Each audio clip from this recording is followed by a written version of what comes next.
Electric potential difference, in short हम इसे सिर्फ पोटेंशियल डिफरेंस ही कहेंगे इस चैप्टर में। ये क्या है ये जानना आपके लिए बहुत जरूरी है, क्योंकि आगे इस टर्म के साथ आपका काफी बार पाला पड़ने वाला है। जैसे कि अगर थोड़ा रिकॉल करें प्रीवियस नॉलेज को, तो 9th-10th में हमने पढ़ा था कि अगर कोई कंडक्टर रहता है, मान ले एक सिलेंड्रिकल कोई मेटालिक बॉडी है, इसे अगर हम वायर से जोड़ देते हैं एक बैटरी के साथ, तो हमने एक बैटरी के साथ इसे जोड़ दिया तो इससे करंट फ्लो करता है। इसका कुछ रेजिस्टेंस होता है इस कंडक्टर का, तो मान ले रेजिस्टेंस है R और इससे करंट का फ्लो जो हो रहा है, करंट का फ्लो हो रहा है I।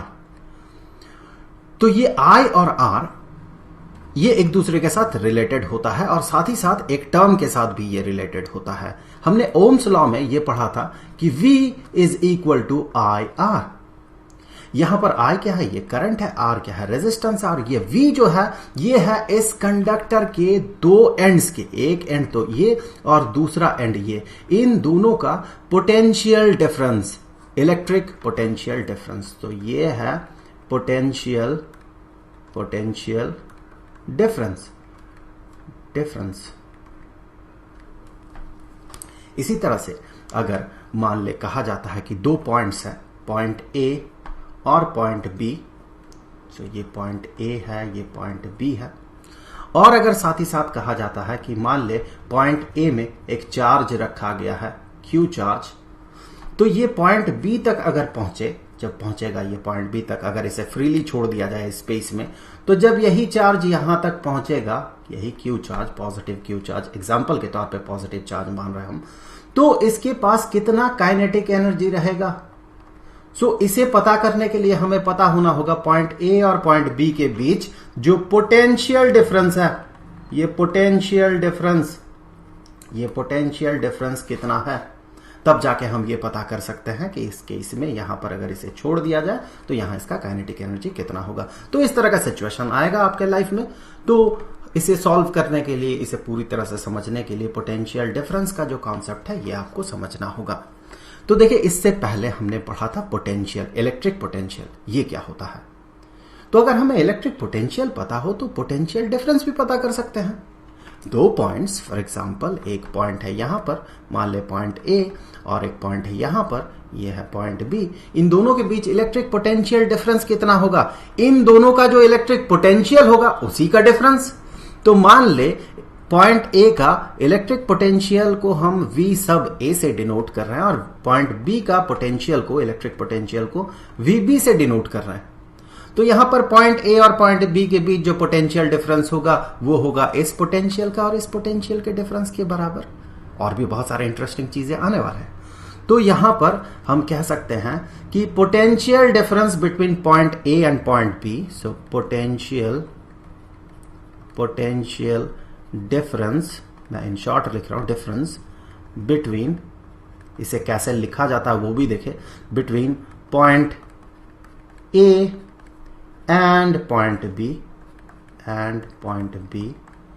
सो इसका मतलब क्या होगा, इसका मतलब होगा potential of point A minus potential of point B। वैसे देखिए, डिफरेंस का मतलब क्या होता है, डिफरेंस का जो मतलब होता है वो होता है, हिंदी में हम कहते हैं अंतर। तो अगर ये मान ले कि 5 यूनिट का होता है और ये अगर 7 यूनिट का होता है, तो डिफरेंस ये कितना होना चाहिए, 2 यूनिट का डिफरेंस होना चाहिए। डिफरेंस तो ऐसे ही होता है, अगर मान ले ये 7 यूनिट का हो और ये 5 यूनिट का हो, तो डिफरेंस अब भी 2 यूनिट का होगा। डिफरेंस क्या होता है, डिफरेंस होता है दोनों का एक से दूसरे को घटाया और उसका एब्सोल्यूट वैल्यू जो होता है वो डिफरेंस नॉर्मली हम जब रियल लाइफ में डिफरेंस इस टर्म के साथ इंटरैक्ट करते हैं, इसके साथ डील करते हैं, तो हम इसे हमेशा पॉजिटिव की तरह ट्रीट करते हैं। लेकिन फिजिक्स में थोड़ा ज्यादा इसका मीनिंग निकालने के लिए, थोड़ा ज्यादा इसे वैल्यू इंपार्ट करने के लिए, ताकि सिर्फ इसी टर्म से हम और भी बहुत सारे चीजें कर पाए, इवैल्यूएट कर पाए, ये डिसाइड कर पाए कि एक चार्ज अगर यहां पर होगा तो वो इस डायरेक्शन में जाएगा या फिर अपोजिट डायरेक्शन में जाएगा। दैट मीन ए में अगर एक चार्ज को छोड़ दिया जाए तो वो बी की तरफ जाएगा, या फिर बी में छोड़ दे तो वो ए की तरफ जाएगा, ये भी वो डिसाइड कर पाए। इसीलिए पोटेंशियल डिफरेंस को हम पॉजिटिव के साथ साथ नेगेटिव भी कंसीडर करते हैं। वैसे डिफरेंस अगर कहा जाए तो इसका एब्सोल्यूट वैल्यू होना चाहिए था, लेकिन हम फिजिक्स में ऐसा नहीं करते हैं। जैसे कि मैंने कहा, इसका ज्यादा थोड़ा इसके मीनिंग को एम्फसाइज करने के लिए, इसे थोड़ा और वैल्यूएबल बनाने के लिए। तो potential difference between point A and point B, इसका मतलब होता है पॉइंट ए का पोटेंशियल माइनस पॉइंट बी का पोटेंशियल। इसे हम ऐसे भी रिप्रेजेंट करते हैं कि potential difference between point A and point B, इसे हम ऐसे रिप्रेजेंट करते हैं। तो ये हो गया इसका पोटेंशियल डिफरेंस। एक बार पोटेंशियल का जो इलेक्ट्रिक पोटेंशियल का जो डेफिनेशन है उससे हम इसे समझने का कोशिश कर लेते हैं। तो इलेक्ट्रिक पोटेंशियल का डेफिनेशन के हिसाब से हमें पता है कि अगर एक यूनिट पॉजिटिव चार्ज को इन्फिनिटी से किसी पॉइंट में ले जाया जाता है, जैसे कि सबसे पहले इस केस में हम क्या करेंगे, इस चार्ज को हम इन्फिनिटी से पॉइंट बी तक ले जाएंगे। सो यहां पर जितना काम किया जाएगा, मान ले W1 काम किया गया, तो यही बराबर होगा इस पॉइंट के पोटेंशियल के। सो ये VB के बराबर हो जाएगा। वहीं पर अगर यूनिट पॉजिटिव चार्ज को इन्फिनिटी से हम पॉइंट ए तक ले आते हैं यहां तक, तो इस केस में जो काम किया जाएगा W2, ये बराबर हो जाएगा VA के। अब यहां पर एक मजेदार चीज देखें कि इलेक्ट्रिक फील्ड जो होता है ये कंजर्वेटिव नेचर का होता है, ग्रेविटेशनल फील्ड भी होता है। जो भी फील्ड कंजर्वेटिव नेचर का होता है उसी का पोटेंशियल दिखता है। आपको मैग्नेटिक पोटेंशियल ये कभी नहीं दिखेगा। आप हमेशा डील करेंगे इलेक्ट्रिक पोटेंशियल, ग्रेविटेशनल पोटेंशियल, क्योंकि इलेक्ट्रिक फील्ड और ग्रेविटेशनल फील्ड दोनों कंजर्वेटिव नेचर का होता है, मैग्नेटिक फील्ड नहीं होता है। तो चलिए ये देख लेते हैं कंजर्वेटिव नेचर का कहने से क्या मतलब है।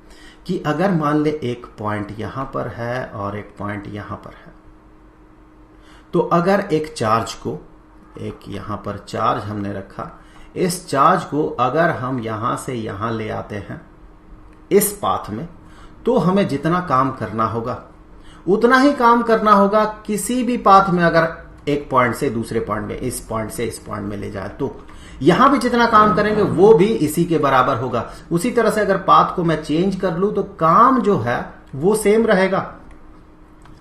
तो यहां से हम एक मतलब निकाल सकते हैं कि यूनिट पॉजिटिव चार्ज को यहां से अगर इस पाथ को फॉलो करते हुए हम पॉइंट ए तक ले जाते हैं तो हम जितना काम करेंगे, अगर उसी यूनिट पॉजिटिव चार्ज को हम पॉइंट ए तक ले जाते हैं लेकिन पॉइंट बी होते हुए, तो फिर इस पूरे प्रोसेस में हमको तो काम उतना ही करना पड़ेगा। सो टोटल काम जो होगा ये W2 ही होगा।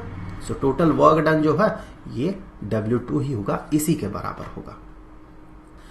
अब यहां पर देखें, अगर यूनिट पॉजिटिव चार्ज को हम इन्फिनिटी से पॉइंट बी तक ले आते हैं तो हमें काम करना पड़ता है W1। अब अगर इन्फिनिटी से बी होते हुए ए ले आते हैं तो काम करना पड़ रहा है W2। इसका मतलब क्या है? इसका मतलब है पॉइंट बी से जो मैं पॉइंट ए तक इसे ले आ रहा हूं, यूनिट पॉजिटिव चार्ज को, कहां से? बी से ए तक, तो इसमें कितना काम करना पड़ रहा है? फिर यहां से यहां तक W1 और फिर यहां से यहां उतना होना चाहिए ताकि टोटल W2 बने। तो हम कह सकते हैं यहां जो वर्क है इस प्रोसेस में, यहां से लेके यहां तक इस प्रोसेस में जो काम करना पड़ेगा ये होगा W2 माइनस W1। तो यहां से आगे हम कह सकते हैं कि VA जो कि बराबर है W2 के माइनस VB जो कि बराबर है W1 के। सो W1 ये देखें किसके बराबर हो गया? फिर ये बराबर हो गया यूनिट पॉजिटिव चार्ज को अगर आप पॉइंट बी से पॉइंट ए तक ले जाते हैं तो कितना काम करना होगा उसकी। तो हम कह सकते हैं वर्क डन ये बराबर हो गया work done in bringing unit positive charge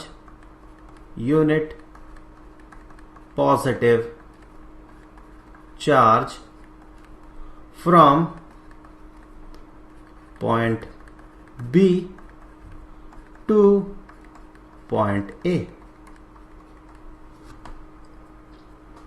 so इस तरह से भी हम पोटेंशियल डिफरेंस दो पॉइंट्स के बीच का जो होगा उसे डिफाइन कर सकते हैं कि पॉइंट ए और पॉइंट बी के बीच पोटेंशियल डिफरेंस जो है, जिसे कि हम ऐसे रिप्रेजेंट करते हैं V सब ए बी, जो कि बराबर होगा VA माइनस VB के, उसे हम कुछ ऐसे भी डिफाइन कर सकते हैं, जो कि है कितना हमें काम करना पड़ेगा एक यूनिट पॉजिटिव चार्ज को पॉइंट B से पॉइंट A तक लाने में। तो यहीं से आगे मान ले आपसे पूछ लिया जाता है कि दो पॉइंट्स, वही दो पॉइंट्स पॉइंट A और पॉइंट B मान लेते हैं, दो पॉइंट्स पॉइंट A और पॉइंट B, इन दोनों के बीच जो पोटेंशियल डिफरेंस है ये है VAB, जो कि बराबर है VA माइनस VB के। अब अगर आपसे कह दिया जाए कि यहां पर अगर कोई चार्ज रहता है, मान ले प्लस Q चार्ज है, उस चार्ज को यहां से छोड़ा गया फ्रॉम रेस्ट, यहां से अगर छोड़ा जाता है पॉइंट A से, तो ये पॉइंट B की तरफ जाएगा क्योंकि उसका पोटेंशियल कम है, सो पॉइंट B की तरफ ये जाएगा, और यहां जो ये पहुंचेगा पॉइंट B में जो पहुंचेगा यही चार्ज, तो इसका कितना काइनेटिक एनर्जी होगा। आप कैसे इसे पता करेंगे? यहां पर ये इलेक्ट्रोस्टैटिक फील्ड जो है, ये इलेक्ट्रोस्टैटिक फील्ड इस चार्ज पे कुछ काम करेगा, ये इसे धकेलते हुए यहां तक भेजेगा। तो इस प्रोसेस में ये फील्ड, इलेक्ट्रोस्टैटिक फील्ड जो काम करेगा इस चार्ज पे, वही काम, वही वर्क डन इसके काइनेटिक एनर्जी में कन्वर्ट हो जाएगा। ये यहां पर रुका हुआ था, जितना इसे धकेला जाएगा इस डायरेक्शन में, इलेक्ट्रोस्टैटिक फील्ड धकेलेगा इसे, उतना उसका जो स्पीड है वो बढ़ेगा। दैट मींस इसका काइनेटिक एनर्जी बढ़ रहा है। ऑब्वियसली इसका पोटेंशियल एनर्जी घटेगा। यहां पर इसके पास ज्यादा पोटेंशियल एनर्जी था जो कि घटते जा रहा, जितना दूर जाएगा वो उतना घटते जाएगा। तो यहां पहुंचते पहुंचते उसका कुछ काइनेटिक एनर्जी होगा जो कि बराबर होगा जितना कि फील्ड इस पे काम करेगा यहां से यहां तक। वो काम कितना करेगा उसके लिए इससे पहले देखिए यहां पर जो वर्क डन था, कौन काम कर रहा था? वो आप काम कर रहे थे या हम में से कोई काम कर रहा था? एक्सटर्नल एजेंट काम कर रहा था। इलेक्ट्रोस्टैटिक फील्ड में वो पोटेंशियल एनर्जी के तौर पे स्टोर हो रहा था। सो यहां पर मैं ब्रैकेट में लिख देता हूं by external agent, external agent not electrostatic field. अब कंजर्वेटिव फील्ड का एक और बिहेवियर है कि मान ले दो पॉइंट्स है, आप एक चार्ज को, चार्ज मान लेते हैं यहां पर चूंकि हम इलेक्ट्रोस्टैटिक फील्ड की बात कर रहे हैं, एक चार्ज को यहां से यहां तक लाने में आप जितना काम करेंगे, मान ले आप W काम कर रहे हैं, तो जब आप इसी चार्ज को यहां पर छोड़ देंगे तो जब यहां से ये यहां तक पहुंचेगा तो ये उतना ही वर्क करेगा और वही वर्क इसके काइनेटिक एनर्जी के तौर पे हमें दिखेगा। तो उसी लॉजिक से हम कह सकते हैं कि वर्क जो होगा, जो हम इसे यहां से धकेलते हुए यहां तक लाएंगे, तो हम जितना काम करेंगे वही काम अब ये रिटर्न कर देगा जब इलेक्ट्रोस्टैटिक फील्ड इस पे काम करेगा, जब ये चार्ज यहां से यहां तक पहुंचेगा। सो दोनों W के बराबर होगा। और हम कितना काम कर रहे थे ये हमें पता करना होगा। अब तो हम कितना काम कर रहे थे according to the definition of potential difference, इन दोनों पॉइंट्स के बीच, पॉइंट A और पॉइंट B के बीच जो पोटेंशियल डिफरेंस है उसका डेफिनेशन क्या है? उसे तो हम रिप्रेजेंट ऐसे करते हैं या फिर ऐसे। उसका डेफिनेशन क्या है? वो कहता है कितना हम काम करेंगे या एक्सटर्नल एजेंट कितना काम करेगा यूनिट पॉजिटिव चार्ज को B से A में लाने के लिए, यूनिट पॉजिटिव चार्ज को। तो यहां पर हम कह सकते हैं कि यहां जो काम किया जाएगा, जो हम करेंगे, यहां तो यूनिट पॉजिटिव चार्ज नहीं है, हम किसे ले आएंगे? हम प्लस Q चार्ज को ले आएंगे यहां से यहां तक। तो हम कितना काम करेंगे? यूनिट पॉजिटिव चार्ज के लिए इतना काम किया जाएगा जो कि पोटेंशियल डिफरेंस के बराबर है। तो Q चार्ज के लिए कितना काम किया जाएगा? आप यूनिटरी मेथड से देख ले कितना काम किया जाएगा। इसका मतलब क्या है? Work done per unit positive charge. तो अगर चार्ज Q अमाउंट का हुआ तो वर्क डन कितना होगा? वर्क डन होगा Q इंटू VAB। तो इतना काम हम करेंगे जब चार्ज को यहां से यहां ले आएंगे। तो ऑब्वियस सी बात है, अगर आप इसे यहां से छोड़ देते हैं तो जो यहां तक पहुंचेगा तो ये कितना काम कर देगा इलेक्ट्रोस्टैटिक फील्ड? ये एग्जैक्टली सेम अमाउंट का काम करेगा, वही इसके काइनेटिक एनर्जी में कन्वर्ट हो जाएगा। तो हम यहां से कह सकते हैं इस सिचुएशन में इसका जो काइनेटिक एनर्जी बनेगा बशर्ते यहां पर ये रुका हुआ रहे। चलिए अगर मैं और जनरलाइज्ड वर्जन में बात करता हूं तो यहां पर मान ले कि काइनेटिक एनर्जी EK2 है और यहां पर जो इसे छोड़ा गया था तब इसके पास कुछ स्पीड था जिसके कारण कि इसका काइनेटिक एनर्जी EK1 था। तो हम यहां से कह सकते हैं कि काइनेटिक एनर्जी यहां से यहां तक कितना बढ़ा वो है इसके बराबर। तो हम कह सकते हैं EK2 minus EK1 is equal to, इस टर्म के बराबर होगा, is equal to QV sub AB। और ये जो है ये होगा किसके बराबर, work done by the field. मैं इन शॉर्ट लिख रहा हूं, ये इलेक्ट्रोस्टैटिक फील्ड है। So work done by field is equal to जितना चार्ज पे काम किया जा रहा है और उन दो पॉइंट्स के बीच जो पोटेंशियल डिफरेंस है उन दोनों का प्रोडक्ट।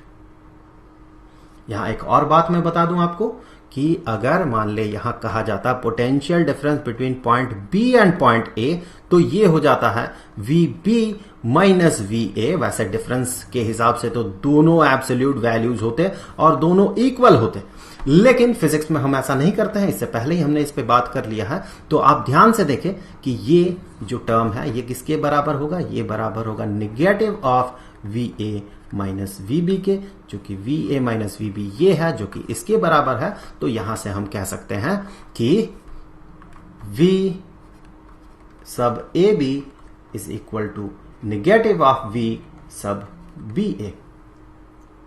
तो अगर मान ले दो पॉइंट्स है, यहां एक पॉइंट, यहां पर एक पॉइंट और यहां पर एक पॉइंट, अगर कहा जाता है पॉइंट मान ले X पॉइंट है और पॉइंट Y है, अगर कहा जाता है कि potential difference between point Y and point X ये बराबर है 2 यूनिट का। वैसे इसका यूनिट क्या होना चाहिए, SI यूनिट। अब देखिए इलेक्ट्रिक पोटेंशियल, इसका SI यूनिट होता है वोल्ट। तो दो पॉइंट्स का इलेक्ट्रिक पोटेंशियल का जो अंतर होगा, डिफरेंस होगा, उसका भी तो यूनिट वोल्ट ही होना चाहिए। 5 वोल्ट और 2 वोल्ट, उसका जो डिफरेंस होगा वो तो 3 वोल्ट ही होगा। सो इसका भी यूनिट होगा वोल्ट। सो मान ले कि potential difference between point Y and point X ये अगर 2 वोल्ट का होगा, तो हम अगर potential difference between point X और पॉइंट Y कहते हैं तो ये ऑब्वियसली बराबर हो जाएगा -2 वोल्ट के।